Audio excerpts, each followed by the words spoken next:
serving communities through new age outreach approaches. In an interconnected world, serving communities requires creativity and innovation.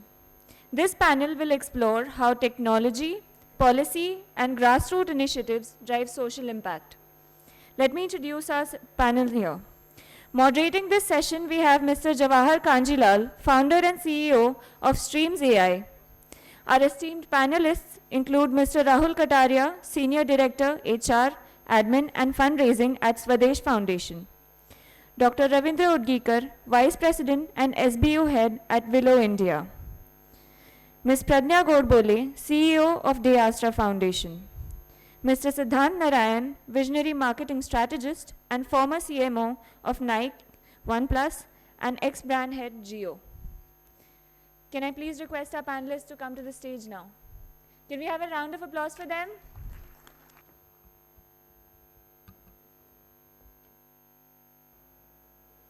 So we are all set? I can be heard loud and clear? Excellent, thank you. So wonderful to be here. Such a heartwarming experience. Today, the acronym for HEART stands for Homecoming Experience by the Alumni Relations Team. It's such a warm welcome. So, all thanks to you guys. So, today the topic is serving communities through new age outreach approaches. The word communities, we will not talk about Facebook community, Instagram community. We will focus our effort on real world, real people, communities on the ground, and primarily the underserved communities. Every individual needs another to hold their hand and rise together. And that's the essence of a community. There's someone or the other to look after you, there's one to complement you. It's actually a micro ecosystem of collaboration, all geared, all aligned to one purpose, one goal, one direction. Well, speaking of ecosystems, it's a nice segue on the panel because it's an ecosystem of partners that need to make that impact on the ground. And the impact on the ground is not just economic, it's social, it's inclusive, it needs to be inclusive. The last comment on the previous panel was all about inclusivity, patriotism, nation pride. So that impact on the ground should be able to help us create a much more solid Bharat. And that will make it an inclusive, unified, holistic India. Isn't that? So with that, let's kick off the panel. We'll be strict on time.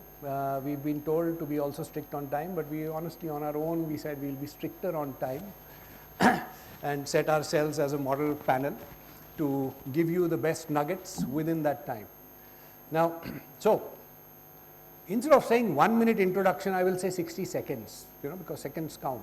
So 60-second introduction amongst all of us. Let me begin, a very short one, probably less than 60 seconds. My name is Jawahar Kanjilal, batch of 1990, mechanical engineering. I'm a product person at heart, have been fortunate to be at the right place, right time, and therefore, today, whatever you experience on the phone, a lot of that I have had a personal hand in doing at the very first time. So I'm very, very fortunate to have been there, done that. It doesn't deserve a clap, it's just, anyone would have done that. I was very fortunate. Today I will be speaking on the panel. I'll bring my experience of building and creating life tools that I did during my tenure at Nokia to 125 million users. It was a platform that was a precursor to today's ag tech, health tech, ed tech, fintech, a lot of techs. You can Google it, but it was way back, even before Facebook and WhatsApp became a way of life for us.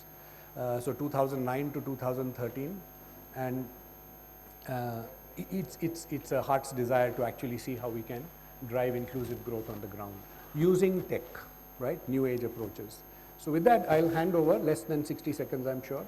I'll hand over to my panelists to do a quick introduction, maybe from my left, Dr. Ravi. Okay, good afternoon. Thanks again, Neeraj, Sheetal, Dhara, and all the Alumnus team for this opportunity. My name is Dr. Ravindra Udgikar. I am a 1990 Electronics Telecommunication graduate. I am also incidentally the distinguished alumnus of 2013. Over last 3.5 decades, I have had a lot of experience in formulating and implementing go-to-market and business growth strategies around the world in different domains. I'm extremely passionate about sustainability, environment, climate change, energy, which are primarily the domains I've had my work experience in.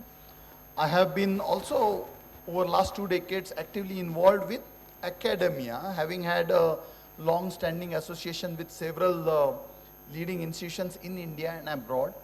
I also double hat as a director on the board of Bhau Institute of Innovation, Incubation and Leadership, a Section 8 company supported by the Department of Science and Technology for the early tech startups. So looking forward to exchanging some experiences and perspectives in the area of energy and environment and climate change. Hello, good afternoon. My name is Pradnya Godbole. I'm batch 1994 ENTC and made a switch to computer science, did my master's in Canada, joined Cognos, which is now IBM, which was into business intelligence. So worked in software there for a couple of years, came back, joined Persistent Systems, was with Persistent for 10 years and then got fed up with the corporate job and decided to go into the development sector. So for the past 11 years, been leading the ASRA Foundation. Really at this panel, I would love to talk about my passions, which are data, processes, technology, and bringing all of whatever I learned from the corporate world into the social sector and how I've been applying it. Thank you. Good afternoon. My name is Rahul Katariya. I'm a 2000 pass out from MIT School of Management. I did my MBA from here and it's been lovely. You know, when the Pasayadhan was going on, I literally had goosebumps because we all are so used to, you know, listening to that during our good old days. Spent almost 2 decades in the corporate side, working with MNCs like GE, EXL, WNS, and then moved to the not-for-profit side around 8 years back. I work for a foundation called Swades Foundation. It's run by Zarina and Ronnie Screwvala. So one of the books that Mr. Gadgil got, that was Dream with Your Eyes Open, which is written by Ronnie. So I'm glad that, you know, the words are spreading. So that's really nice.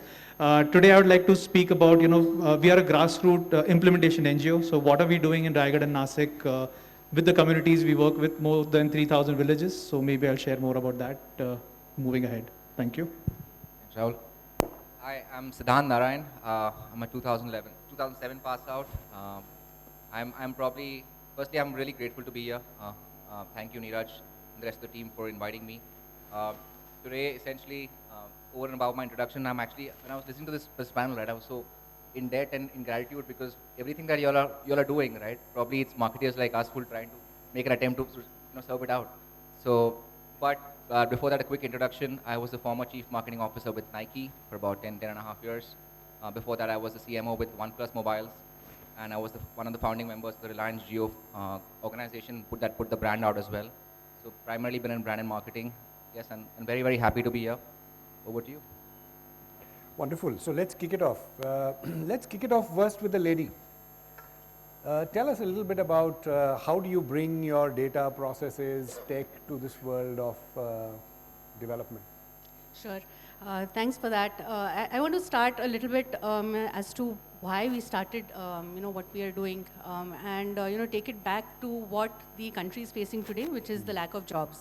And this was true even 11 years back when we started looking at it, and we said, hey, you know, there's about 12 million to 15 million jobs that are required in a year.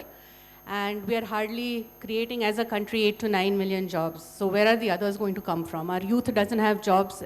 We have a lot of educated youth who has no job to go to. So what can we do there? And that's really of concern. The other thing is also the women in the labor force is really low in our country as compared to other countries. So youth getting jobs, women not getting opportunities, all of these were problems then as they are problems now. And we started looking at that. And when I say we, this is Dr. Anand Deshpande, 10, 11 years back. And we started looking at this problem and said, okay, let's look at job creation and job creators. And really jobs come from enterprises. So therefore, let's look at entrepreneurship. And when we switched and we flipped to look at entrepreneurship, we started figuring out that, yes, there is the startup ecosystem, which is at the top of the pyramid, but it's a very risky kind of a business to be in. But there is this MSME ecosystem, which is literally like 7 crores of MSMEs, which is micro, small, medium enterprises that are out there. And in that, a huge number, large volumes of that 7 million, when I say large volumes, it's almost 99% of those are really tiny enterprises. So these are the micro enterprises.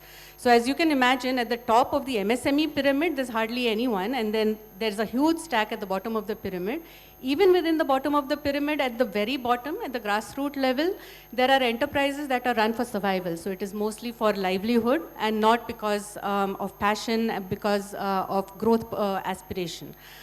So those are at the bottom, but at the middle of this MSME pyramid, there is a large volume again of unorganized enterprises that want to grow, that have been started because of a passion, and they're really struggling to even stabilize and grow. And these are the ones that, if supported, will grow and provide the next level of jobs. And there's a huge volume of those, right? So if you can imagine 99% of micro, 98% of micro are again the unorganized sector, which is what I'm talking about, right? So there's a huge number there.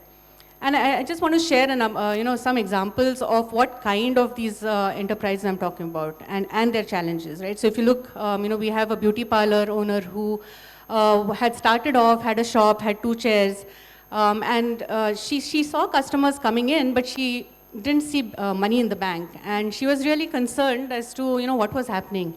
That's the kind of confusion that there was, and we figured when we spoke to her that she wasn't doing her cash management right. She had no clue how to manage her finances. She was also not able to do her digital marketing. When you look at the beauty business, you have to be out there showing you how you do your business, being on Instagram, being on Facebook, and she had no knowledge of how to do that. So she was stuck there in terms of growth.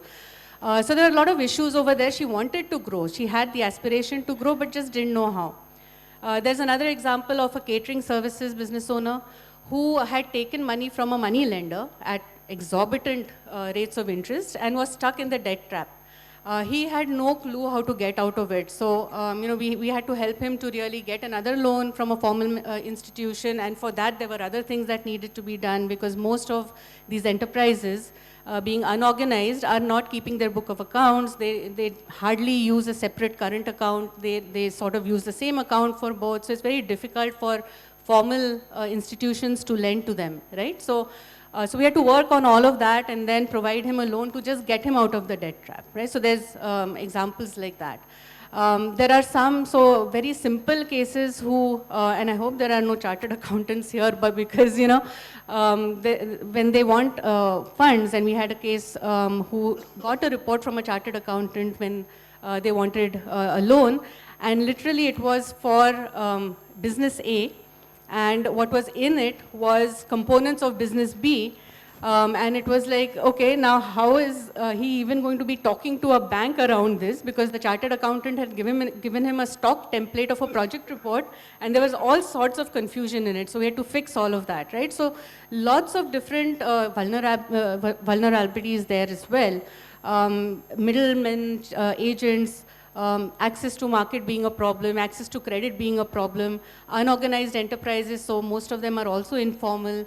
So lots of issues there, right? And so we set about to see how we can help these businesses, and that's really how the Asra Foundation was born.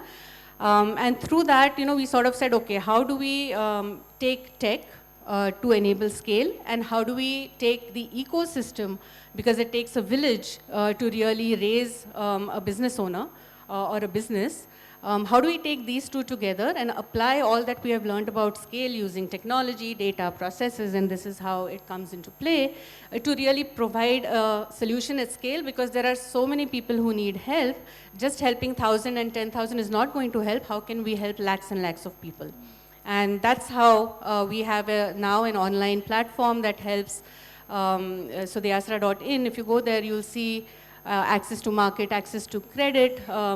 We have people who are providing information there. We've curated information, education, so we do workshops. And more importantly, we also do connections to service providers, to different market channels, to different lenders, and help entrepreneurs to really access those connections. So this is what all we've put together, and today we have about 3 lakh people who are connected to the platform. We're hoping to reach 10 lakh very, very soon, but the problem is so huge that we need a lot more to happen in that field. And really, these are the ones who grow, will provide jobs to 2 to 11 people and bridge that job gap, and also provide jobs to the bottom of the pyramid who are doing enterprises, who are trying to do business for livelihood. But if they had a job to go to, they can very easily go into a stable kind of an environment. So that's what I've been doing, Jawahar, over the past couple of years. So wonderful. A few takeaways for me personally here is that, even we think about financial inclusion, but before financial inclusion comes financial literacy. And that actually is a parallel across everything. So before you start giving a loan to a micro entrepreneur to start doing a job, it's best that he goes through a nano MBA program of sorts. Yeah. Kind of, literally that, right? That's right. Yeah. So a lot of capability building we should not dismiss at the end of the day for just kick-starting it off. Thank you. Wonderful perspective. Doctor.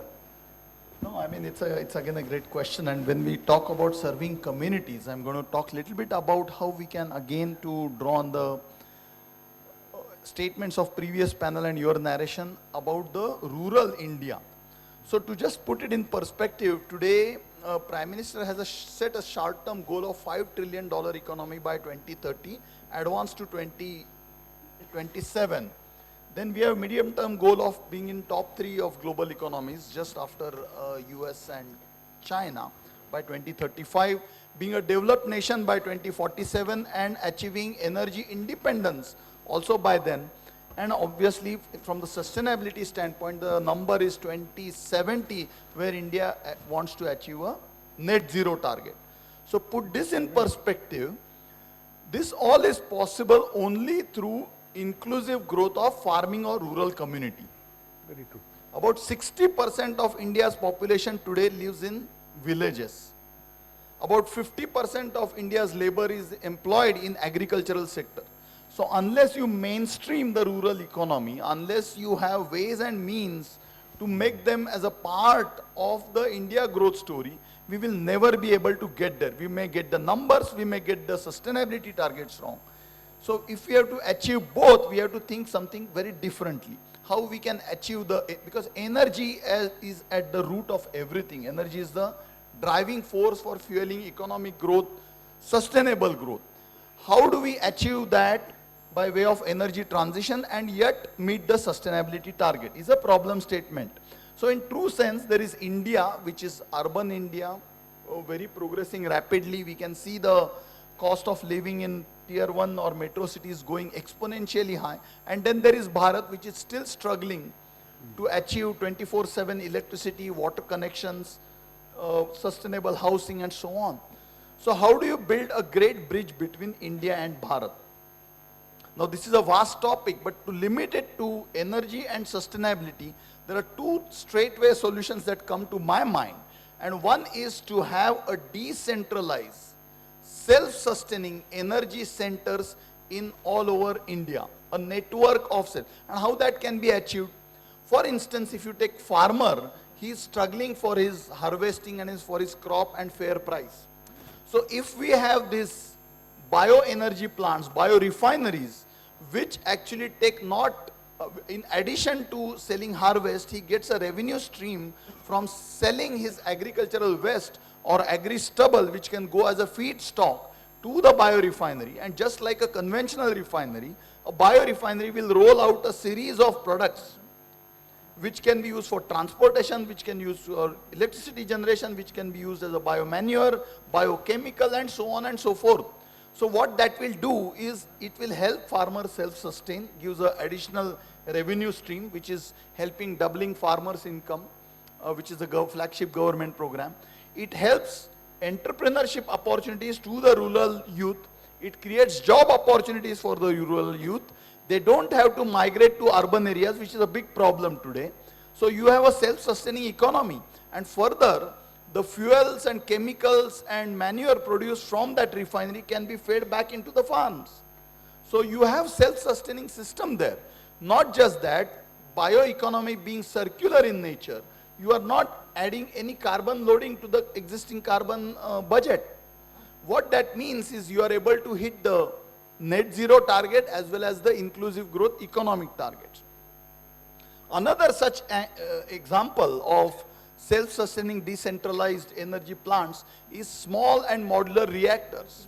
In the last budget, Union Finance Minister said some 50 to 70 SMRs, small modular reactors, or also called as small Bharat reactors by Niti Aayog, are planned to be set up all over India. And these reactors are up to 300 megawatt, which are modular in nature, they are scalable in nature, they are safe, they can be built really quickly, they provide electricity, and obviously that will fuel the rural growth. Again, create jobs, again create, what Padnya was calling as inclusive, and, because deeper mobile penetration, access to internet, all that would mean that those communities there can also become part of the 637 lakh MSME companies that are there, and that number can rise. So I think if we look at this, we are able to hit the energy goals as well as the economy goals, and we will be able to achieve what we call as sustainable development, which is a bigger statement today for all of us to deal with. Is this SBR, Bharat reactor that you said, a India innovation? It's absolutely very much India innovation. The small Bharat reactors, the Niti Aayog has run with a paper in it. Nowhere else in the world, no Africa, no Of course, there are Latin SMRs is a known concept. I mean, China has done incredible work. France has done incredible work. USA, there are so many SMRs. But our challenge is we cannot today, even 50% of our electricity capacity is coal, 50% is renewable, but 70% of the energy generated is still from fossil fuels. So we need clean and green energy.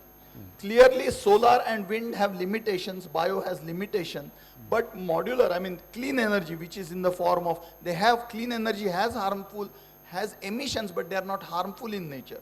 So you need new age energy solutions by way of green hydrogen, by way of bioenergy, and by way of nuclear energy in the form of this. They will facilitate India's energy independence, therefore developed nation status, therefore net zero target. So we will be able to achieve what we call as a fine balance between people, planet, profit, which is the very essence of sustainable development. Very beautiful. It really underscores self-sustaining from the grassroots, propulsion, Yes. the fuel to propel Bharat to Absolutely. progress. That's the bridge we are comes talking from about. the village itself. You Yep. don't have to depend on petroleum products and stuff. So that's marvelous. Very good. Thanks. Okay. But it also underscores another important aspect that you are, I'm reading between the lines, and I'm sure we'll carry on in the thing, but let me state that. It's not just about putting tech somewhere. Just putting tech, nothing. You need someone to manage it, you need someone, fodder to get in, you need an ecosystem of buyers, Absolutely. sellers, a whole host of things, right? Absolutely. So that's an ecosystem that at play, and that's where you're calling out that the entrepreneurship, Yes. employment schemes Yes. are going to be at a grassroots Yeah, I mean, change. technology has the prowess to address the plaguing and chronic problems in the world. But we need to, as you rightly put out, cultivate a well-oiled ecosystem. And if that comes into play, we really have what we call as sustainable development. Or else you will always have this economic disparity, you will always have this Bharat versus India challenge, you will always have this haves and have-nots conflict, which actually is not good for the growth of the nation. So you've got to look at a village at a time. What do you have to say, Rahul? I'm great you brought that in. And before I talk, I would love to show a video if IT team supports us. That will briefly tell you on what we at Swades Foundation are doing and how that links to the question you just asked me. ये कहानी है मेरे गांव की, जहां कुछ साल पहले सिर्फ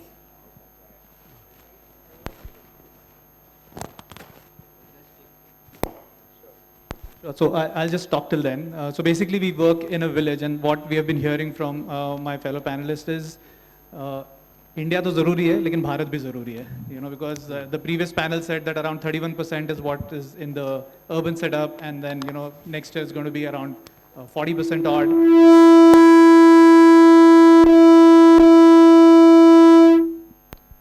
This happens in India, not in Bharat. वहाँ पे माइक लाइट ही नहीं पहुँची अभी तक, तो क्या करेंगे? So, it's surprising to know and shocking to know that, 100 kilometers off Bombay, there are still people who don't have electricity, who still don't have water, who still don't have sanitation. I'll talk more about it once if we are able to play this. चालू आता? हाँ. ये कहानी है मेरे गांव की, जहाँ कुछ साल पहले सिर्फ मेरे दादा दादी की उम्र के लोग ही रहते थे। यहाँ ना पानी था, ना पैसे कमाने की आशा, इसीलिए सब लोग गांव छोड़कर चले गए। मगर अब सब कुछ बदल गया है। अब हमारे गांव में हर घर में पानी आता है। पानी सिर्फ पीने के लिए नहीं, खेती के लिए भी है। अब बाबा की खेती से अच्छे पैसे आने लगे। ये जो देश है तेरा, और माँ की गहने भी वापस आ गए। पानी के वजह से हर घर में टॉयलेट है। अब हम खेतों में सिर्फ खेलने जाते हैं। और ये है डॉक्टर दीदी। वैसे ये सचमुच की डॉक्टर नहीं, पर मेरे गांव की देखभाल जरूर करती है। माँ कहती है कि इन्हीं के वजह से मेरा जन्म अस्पताल में हुआ। और मैं हूँ खुशी। मुझे हर रोज स्कूल जाना बहुत पसंद है, क्योंकि पढ़ाई के साथ साथ अब मेरे स्कूल में टॉयलेट, पीने का पानी और बिजली भी है। आपको ये सुनकर जादू सा लग रहा होगा ना? हाँ, ये जादू ही है। ये जादू है 1.5 अक्षर का। ये 1.5 अक्षर सुनने में आग जैसे नहीं, मगर जाग जाएं तो आग है। बड़े कोमल से ये 1.5 अक्षर जब डट जाएं तो पहाड़ है। रोशनी इतनी कि आसमान को जगा दे। ये 1.5 अक्षर एक नया सवेरा है। इन 1.5 अक्षरों से बने हम, इन 1.5 अक्षरों से बने देश।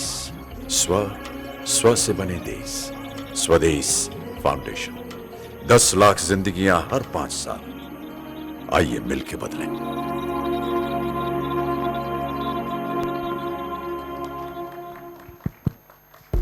Thank you.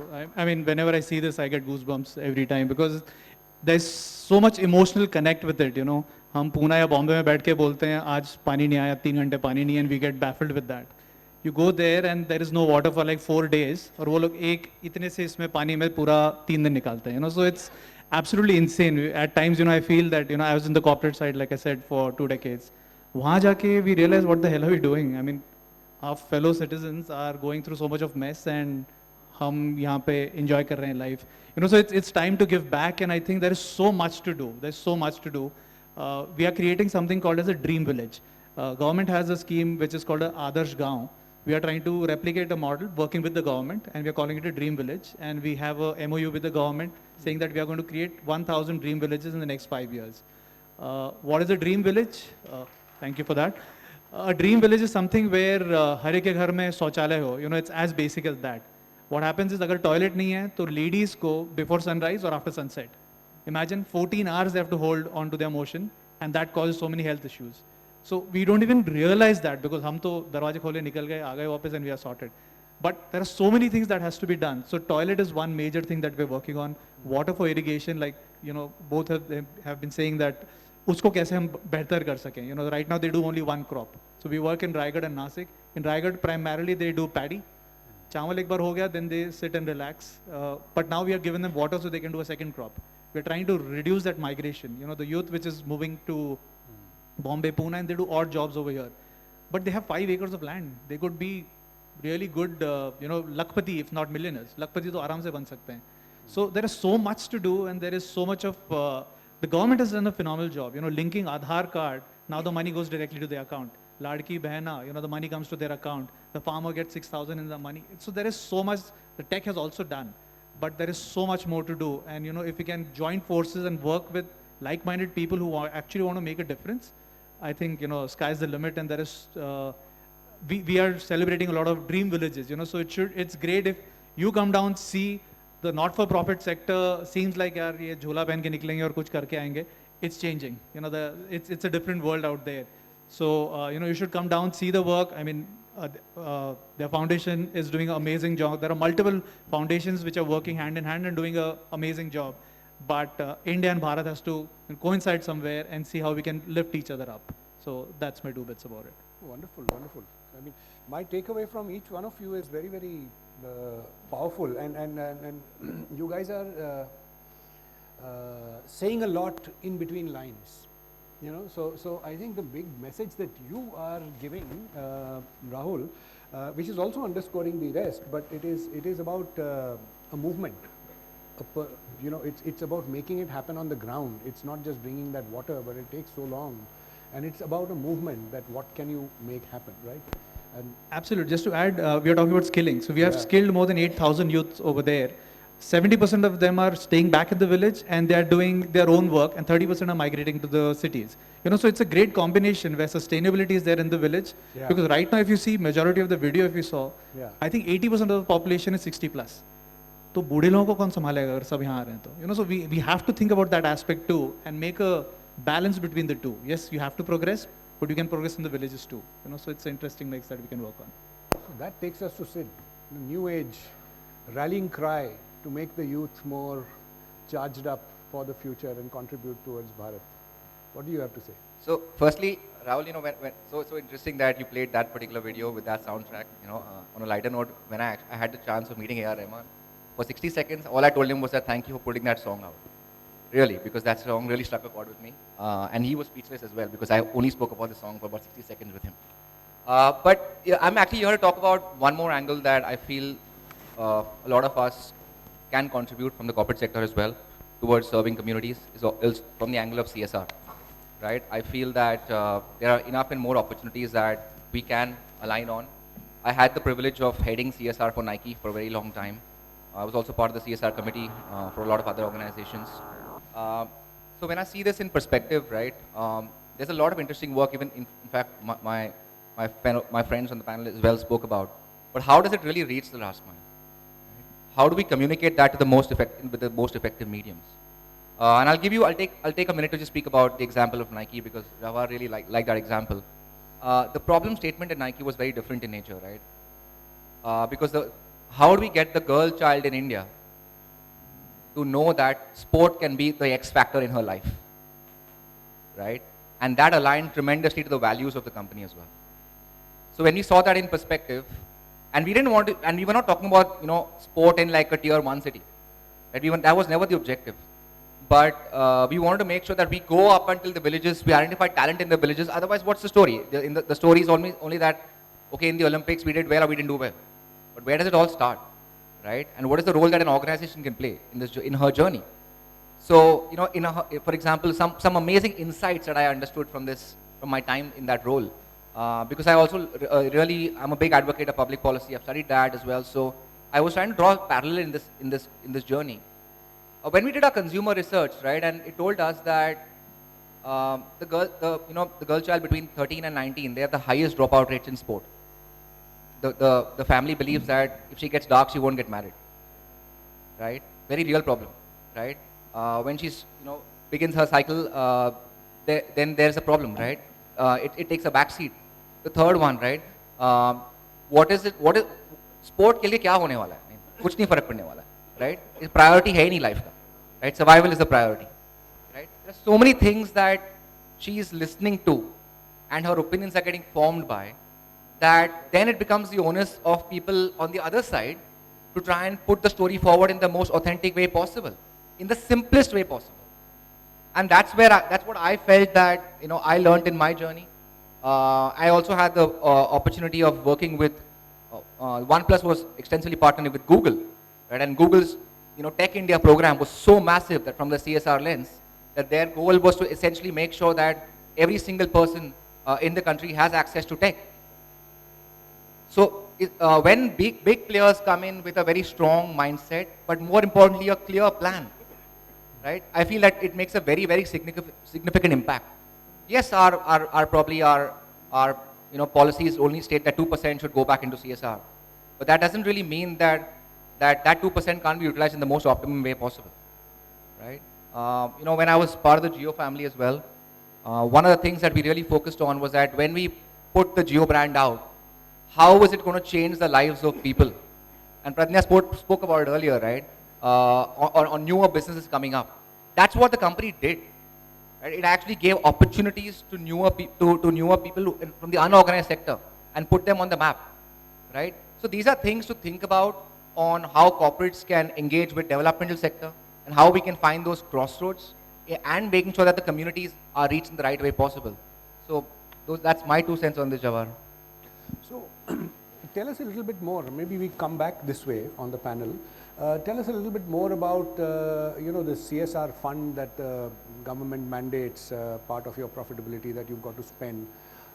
Is that really getting down onto the ground? Give some examples. And as we come down, Rahul, Pradnya, Ravi, you guys also share your thoughts about and give examples. What I'd like to hear is for all of us to make it real. What and who are collaborating? That just opens ideas and thoughts for all of us. Right. So it's a great question. From a execution perspective, right? Actually, before I talk about execution, I think I want to talk about intent. What is the intent of the organization? And does that intent align with their core values? CSR is only effective if it aligns with your core values as an organization. Otherwise, you're just finding a foundation and giving them the cash. That never really works, right? So in my case, coming from a sports organization, the goal was to make sure that we support the girl child in the country and we give her all the right access to sport, because that's where we felt we were the strongest. So when she suddenly, when she's going on the ground and when she's suddenly seeing like a Smriti Mandana and having a chat with her who came from a similar journey, right, in Sangli, right, and when she hears her story, that creates a significant impact. But who is the interface to make sure that the funds are spent well? It's foundations. That's where brands like us have to engage with the right foundations and making sure that it's actually implemented to the last mile possible. Because without this partnership, it will never get there. Right? And that's what the government will give you the mandate, but it's up to the organization and the capabilities. Even right now, what I find very unusual in organizations is that CSR is a byproduct of many roles. Acha, aap ye kar rahe ho, aap CSR bhi kar lo. And that's not the right way to think about it. Because it will never be a focused approach. If you want to be serious about this part, then you have to make sure that it is part of your thought process. Someone in the organization is actually accountable and is actually getting the face time with the management. Because I've always seen this struggle, right? They never get face time with the management, right? And that's like the last priority. But now, yeah, things are changing. I think it's coming together. And I think I'm very happy that a lot of big brands are making significant impact in this space. But I feel all of this is possible only with the foundations and partners like we have here. I've heard of insurance companies, seeding agent building programs on the ground, and that's so aligned with what they want. They want people on the ground to be selling their products, right, at the end of the day. But they're also showing them an opportunity. So that's the kind of alignment that you're talking about, the brand and the company directly with the CSR objective, right? True, and I agree to what Sid said. So few years back, I was on the other side, and like he rightly said, ye bhi kar lo. So I was heading HR and they said CSR bhi kar lo, 2012-13 when the rule came up. And when I was looking for an NGO to partner with, my main thing was ye paisa sahi jagah use hoga ki nahi. I'm giving this for an X cause, it has to be used for that X cause. So I have to ensure that I go, I check them out and only then release the funds. So in Swades, luckily that's exactly what we do. Whenever there is a donor who's potentially showing interest, we would ask them to come on the field, have a recce, walk wherever they want to walk, speak to the community, get an understanding of the need, and then decide what they want to do. Because there are a lot of organizations who just wants to cut a check and give it to you. But we want someone who's personally invested. Like he again rightly said that the values have to align. And once the values are aligned, then it becomes much simpler. So I think that's been a good journey. We have got some amazing partners who have been working with us for a good 7 to 10 years now. So it's really helped us. So corporate, yes, there is a heart in majority of the places, and they just need to find a right partner who does monitoring, evaluation. You can give them the impact reports and show the numbers, because at the end of the day, they also have to show the results to their board. So it's totally understandable, and luckily, NGO which has all these track records and system and process in place, I think will work wonders, and the trust and credibility is built over there. And just one more point, you spoke about the Swades song. It's a Ronnie's movie, and Ronnie runs this NGO, so that's why there are no copyright issues. So we absolutely use it very shamelessly everywhere, because that's connecting to everyone's heart. I guess that's why we use that song. Thank you. Pradnya, I'm sure you also have a lot of examples, good examples. I do, but I really want to talk about it in the context of the ecosystem. Sure. Right? So when we are working with the nano entrepreneur community, and just the fact that we're working with an entrepreneur, the entrepreneur's ecosystem is very diverse, right? So you require lenders in the play, you need marketplaces, you need institutes for training, and of course you need funds, or rather, you need support from NGOs or from for-profit people, from not-for-profit social ventures, right? So there's a huge ecosystem. Some require funds, some don't, right? But when this ecosystem comes together, and just sitting here, I was thinking, if we can build a model around what he spoke about, right, and that model becomes part of the ecosystem, and then if CSR funds that, right, it comes together and you can have a business model right there, which we can facilitate. Swades is working on the ground, and they have lovely facilitators who know how to work with the community. So if they use the content that we've created, they have the funds to deploy it, and there you go. You've built another little community which is self-sustaining. And of course, the branding, marketing side, and the CSR funds, if they come into the right places in the ecosystem, it can make a humongous difference, right? So it's all about bringing everyone together, profit, not for profit, the funds in the right place, whether it's CSR or government funds, and just pulling it all together and making a difference. So. Absolutely. If the heart is there, then there is definitely a will. Yeah, no, I mean, the question here was whether those 2% of CSR is going through the right channels and is it making an impact. The reality is it's a mixed bag, because there are good examples where people are doing way beyond 2% even before it was mandated. And there are examples where people use CSR as a sales tool, so to say. But let's talk on a positive side. Top 100 listed companies on the capital markets have to furnish what they call as BRSR, Business Responsibility Sustainability Reporting, on which they have to show that how the money is being spent. The reality is that most of the businesses would try to spend money allied to their main cause, which is also fine as long as it impacts the people at the bottom of the pyramid. So I think it's a mixed bag. One quick example I want to give you, the company previously I worked with had a project undertaken with Gokhale Institute to set up a model net zero village. Again, I'm going to sustainability, where as a part of that model net zero village, they were desilting the water reservoirs, which means the water bearing capacity goes up, which means the farmers get more crop per drop or per the footprint. So that improves the quality of living and livelihood. Then they were doing solar. They were trying to aggregate dry and wet waste so that it can be used for waste to wealth generation in terms of biogas. Then they were trying to protect the biodiversity. There are estimated 8 million species on the earth. 50% we don't even know. From the 50% we know, there are many which are getting extinct. So we have to do something about it, because a biodiversity is like a beautiful jigsaw puzzle, small pieces. They all contribute to making a planet a sustainable place. But if you remove some of the pieces of jigsaw puzzle, what would happen? Same thing is happening if you kind of kill the biodiversity. And how the biodiversity gets killed? Because probably farmer after harvesting burns the agricultural stubble or agri-waste. In the process, microorganisms in the soil get killed. Low-flying insects which are contributing to pollination and bringing more harvest, more crop, get killed. So to make good of that, we are using more organic manure, which is actually hazardous to human health. So biodiversity is an important piece. So the organization was looking at how do we protect biodiversity. So there are many, many avenues for CSR funding.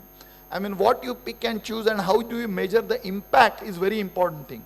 For instance, from the sustainability point of view, for everything there are life cycle analysis calculations. So whatever interventions you are undertaking, whether they are creating a positive impact is also has to be assessed. As engineers from MIT, we studied that whatever you can measure, you can manage. So we have to measure impact, what you are going to create. But I think this is a huge topic, and I see our commitment to being on time is getting to an edge. So we'll open the house for questions if anyone has any. Yeah? Someone there?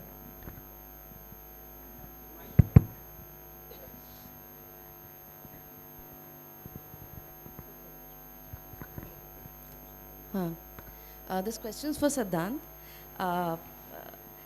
See, we're talking about corporate, but ultimately we also talked about people.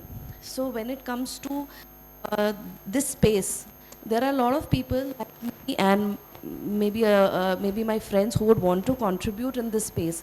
But the advertising, or if I can say the marketing for foundations, etc., primarily relies on fear. The phone call that comes in, it starts that way. So and so negative thing has happened, you don't contribute. What if it happens to your family? That's the narrative. And hence the question to you. The other is all the scams that are happening these days. Am I audible? Yes, yes. All the scams that are happening these days. So we don't know where the money is going, and you donate something and then it gets siphoned off. So with given the grassroots level condition and the problem statements, what is the ideal market strategy which builds trust for people like me and many others who really want to contribute, but there's no way to authenticate what really are you getting into? There's so much work happening and everybody wants to be a part of it. There are no aggregators which we know of. We have aggregators for everything. But what is the ideal way to go about this? That's actually a fantastic question. Thanks for bringing it up. I think you touched upon a very important part in the question itself, building trust, right? I think for CSR to even work, the organization has to build trust in itself, right? If the organization itself lacks trust, then anything else that goes out from their stable is going to be dicey. And that's the starting point, is what I feel personally. And when you look at it in perspective of inducing fear, the actual CSR is, CSR is supposed to be a silent experience. It's not supposed to be a loud experience. It's a part of the ethos of the organization, and it's their responsibility to make sure that they are with the right partners and the job gets done. And like I said, from within the organization, the same thing gets perceived in a way that, okay, how much focus do we have on this? And how do we make sure there's accountability towards this? And like Rahul spoke about this as well. So that trust has to absolutely come from first getting the brand to have trust. Today, brands like, let's say, Tata's, right, when they do, and they don't even talk about it. Like, they do give millions of dollars, they don't even talk about it, right? And that's because they have spent decades in establishing trust, and that's why when we hear names like that, everything resonates. Similarly for us, I personally did never face that challenge because Nike has such high trust, right? It comes with a pedigree, right? So it's easier to make sure that, okay, but having said that, we never really spoke about it. That's why there's no marketing campaigns around it, right? It's important to draw a fine line between what your brand is trying to do and what your CSR is meant to do. The minute you the minute you slide into each of these spaces, then the whole purpose is lost. That's the way I at least see it. But it's a fantastic question. Thanks for bringing it up. So quickly, your question was about how do we harness the people into the CSR domain. So I just want to state you as a good practice in quick 2 lines. Many companies have what they call as PSR, personal social responsibility, which is tied up to the key result areas. And they have to, at the time of the performance assessment and the next year's goals, have to state what they did, which was not part of their absolutely day-to-day job, to ensure sustainability. So that's one of the ways people put in hours to make a planet a better place. Sir, just small question. For lunch after this, after one panel session, this is meant to be a thought kicker. I mean, you kickstart your thoughts and alignment. Please, we'll continue this, hold these thoughts, and that is why that gives you a reason to network with them. That was the idea behind this. Okay. So, yeah, do the honors. I mean, winding up forward. So basically, let's wind up then. That's the call for it. Explicit clue. 30 seconds each one. Huh? You can do it for us. Okay, so that makes it even faster. Yeah, so we talked about community, we talked about trust. It's about people, it's about looking after each other, complementing, partnerships, ecosystem. All these are buzzwords, but not just buzzwords. I hope this panel today brought to life through some examples about what these actually mean on the ground. And really outreach to the grassroots is via most of these programs. And at the end of the day, it's all about tech. Tech doesn't mean only IT, and tech doesn't mean only computers, but at the end of the day, there's tons of data and AI that gets harnessed and channeled out there. So it's all fusing together into one big melting pot for all of us to take ahead. With that, I think, did I miss anything, or do you guys want to add anything there? Well, great, thank you.